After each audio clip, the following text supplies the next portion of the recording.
ধন্যবাদ জানাতে চাই একটা কারণে, এই সংস্কার কমিশনগুলো কাজ করার সময় আপনারা যে সহযোগিতা করেছে, বিশেষ করে আমি সংবিধান সংস্কার কমিশনের দায়িত্ব পালনের সময় আপনাদের যে সহযোগিতা পেয়েছি, এই পর্যন্ত জাতীয় ঐক্যমত্য কমিশনের কাজে আপনারা যে সহযোগিতা করেছে সেজন্য আন্তরিক ধন্যবাদ এবং আমরা আশা করি সেই সহযোগিতার সাহায্য অব্যাহত।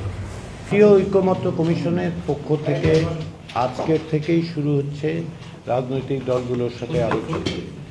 আপনারা জানেন যে আমরা রাজনৈতিক দলগুলোর কাছ থেকে মতামত চেয়েছিলাম, সেই মতামতের অধিকাংশ দলের কাছ থেকেই আমরা পেতে শুরু পেয়েছি। বেশ কিছু দল আমাদেরকে ইতিমধ্যে দিয়েছে এবং তারই ভিত্তিতে আমরা বিভিন্ন রাজনৈতিক দলগুলোর সাথে যোগাযোগ করছি এবং আলোচনাগুলো শুরু করছি।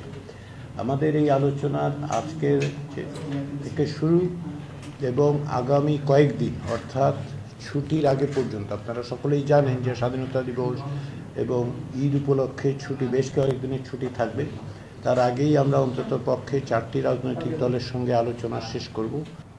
সরকার আমাদের রাষ্ট্রের বিভিন্ন অর্গান এবং একটা নির্বাচনকে সুন্দর, সুষ্ঠু এবং সুসংহতভাবে গ্রহণযোগ্যভাবে কী করে করা যায়, সেজন্যই অন্তর্বর্তীকালীন সরকার দেশের সকল রাজনৈতিক দল এবং স্টেক হোল্ডারদের কাছে কিন্তু তারা বিভিন্ন বিষয়ে সুপারিশ মালা চেয়েছিলেন সংস্কারের জন্য।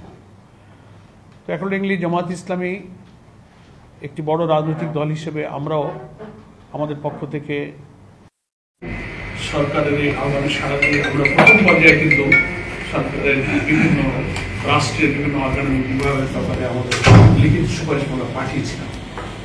এরপরে যখন রাজনৈতিক দলসমূহ এবং স্টেক হোল্ডারদের কাছ থেকে ওনারা মতামত পেলেন, সেই মতামতগুলোকে ওনারা কনসলিডেট করে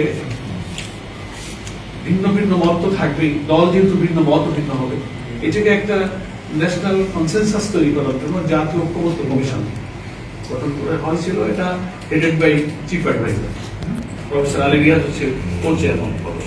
ওনারা এই সমস্ত দলের মতামতগুলো বিশ্লেষণ করে ওনারা একটা মতামত তৈরি করেছেন, জাতীয় ঐক্যমত্য কমিশনের মতামত, সেটা সংস্কারের উদ্দেশ্যে। সেটা আবার পলিটিক্যাল পার্টিতে পাঠিয়েছে। এই ব্যাপারে আপনাদের মতামত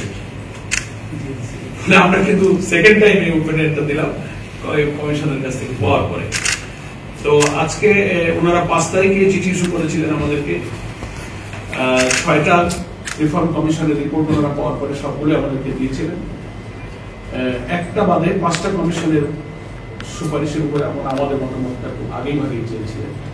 তো আমরা আজকে 20শে মার্চ আমরা 5টা কমিশনের সুপারিশের উপরে আমরা জামাত ইসলামের যে মতামত সেটা সুলিখিতভাবে দিয়েছি। একটা হচ্ছে সংবিধান, দ্বিতীয় হচ্ছে জনপ্রশাসন, তৃতীয় হচ্ছে বিচার বিভাগ, চতুর্থ নির্বাচন প্রক্রিয়া, ইলেকটোরাল প্রসেস, আর একটা হচ্ছে দুর্নীতি দমন কমিশন। আমরা আমাদের নির্বাচনের ব্যাপারে মেজর বড় কথা বলেছি যে এই নির্বাচনটা হতে হবে প্রপোর্শনাল রিপ্রেজেন্টেশন, পিআর পদ্ধতি, সংখ্যানুপাতিক পদ্ধতিতে, যেটা আধুনিক গণতান্ত্রিক বিশ্বের প্রায় 60টিরও বেশি সংখ্যক দেশে এটা কার্যকর আছে।